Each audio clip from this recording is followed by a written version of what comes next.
Hello viewers, how are you? कैसे हैं आप? उम्मीद करते हैं आप सब ठीक होंगे। आपको वेलकम करते हैं हमारे new YouTube channel Pakistani views पे।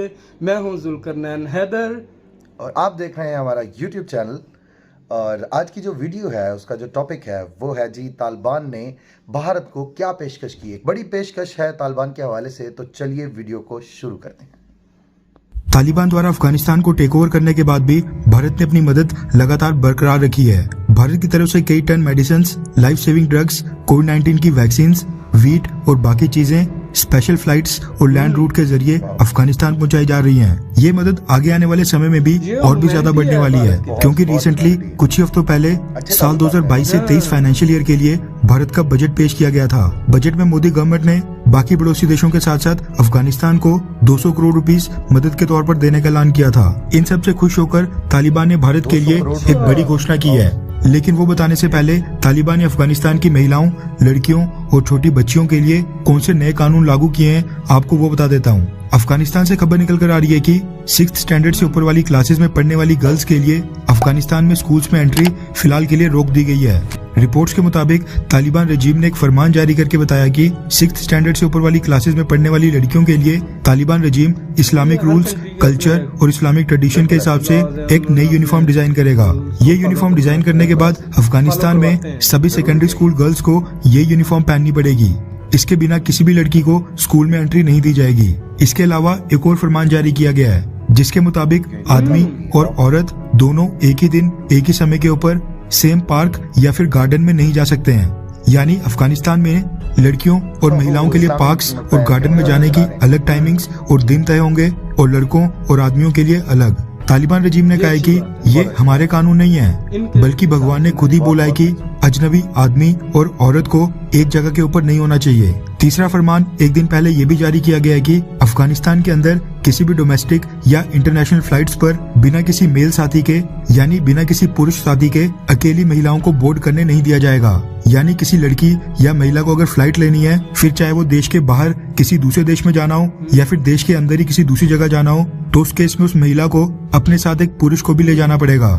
चौथा फरमान पिछले कल ये भी जारी किया गया है कि अफगानिस्तान में जो भी पुरुष गवर्नमेंट एम्प्लॉइज हैं, यानी सरकारी नौकरी करते हैं, उनको आज के बाद से इस्लामिक रूल्स के मुताबिक दाढ़ी रखनी होगी, और जो एम्प्लॉय दाढ़ी नहीं रखेगा उसको सरकारी नौकरी से निकाल दिया जाएगा। इन सब नए कानूनों के बीच तालिबान ने भारत को अचानक से एक बड़ा ऑफर दे दिया है। रेफरेंस के लिए आपकी स्क्रीन के ऊपर इंडिया टाइम्स के आर्टिकल का स्क्रीनशॉट है, जिसके मुताबिक तालिबान ने भारत को कहा है कि भारत अफगानिस्तान में आकर अपनी एम्बेसी पहले जैसे दोबारा से शुरू करे। भारतीय एम्बेसी और डिप्लोमेटिक स्टाफ को तालिबान रजीम द्वारा हर प्रकार की सिक्योरिटी और सुविधा दी जाएगी। तालिबान द्वारा यूनाइटेड नेशंस में डेजिग्नेटेड रिप्रेजेंटेटिव सुहेल शाहीन ने बोला है कि दोनों देशों के बीच बायलैटरल रिलेशंस को बूस्ट करने के लिए भारत को काबुल में अपनी एम्बेसी दोबारा से रीओपन करके फंक्शनल करनी चाहिए। हम उनको सेफ और सिक्योर एनवायरनमेंट देने के लिए बिल्कुल रेडी हैं। तालिबान भारत के साथ अपने संबंध सुधारना चाहता है। तालिबान चाहता है कि जिस तरह भारतीय सरकार अशरफ गनी सरकार के समय अफगानिस्तान की मदद करती थी, फाइनेंशियल सपोर्ट देती थी, वहाँ पे कई सारा इंफ्रास्ट्रक्चर खड़ा कर रही थी, सेम उसी तरह आज भी भारत तालिबान रजीम की मदद करे। इससे पहले तालिबान ने भारत से ये भी वादा किया है कि तालिबान अफगानिस्तान की धरती का इस्तेमाल किसी भी एंटी इंडिया एक्टिविटीज के लिए बिल्कुल नहीं होने देगा। लेकिन सवाल ये उठता है कि क्या तालिबान के ऊपर इतना विश्वास किया जा सकता है कि हम अपने डिप्लोमेट्स की जान खतरे में डालें? खैर, आपको क्या लगता है कि क्या भारत को अफगानिस्तान में अपनी एम्बेसी दोबारा से शुरू करनी चाहिए, हाँ या फिर नहीं? नीचे कमेंट करके अपनी राय जरूर बताएं। नहीं, आप क्या कहते हैं, करनी चाहिए?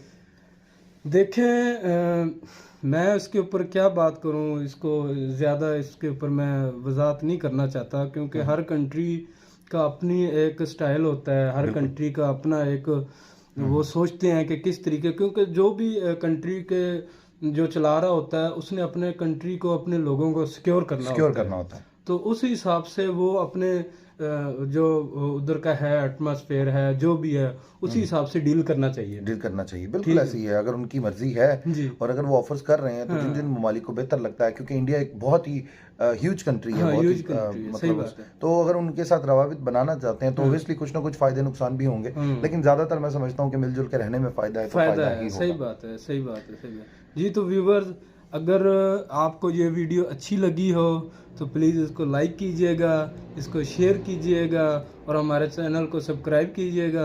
तो मिलते हैं नेक्स्ट वीडियो में, तब तक के लिए अल्लाह हाफिज़।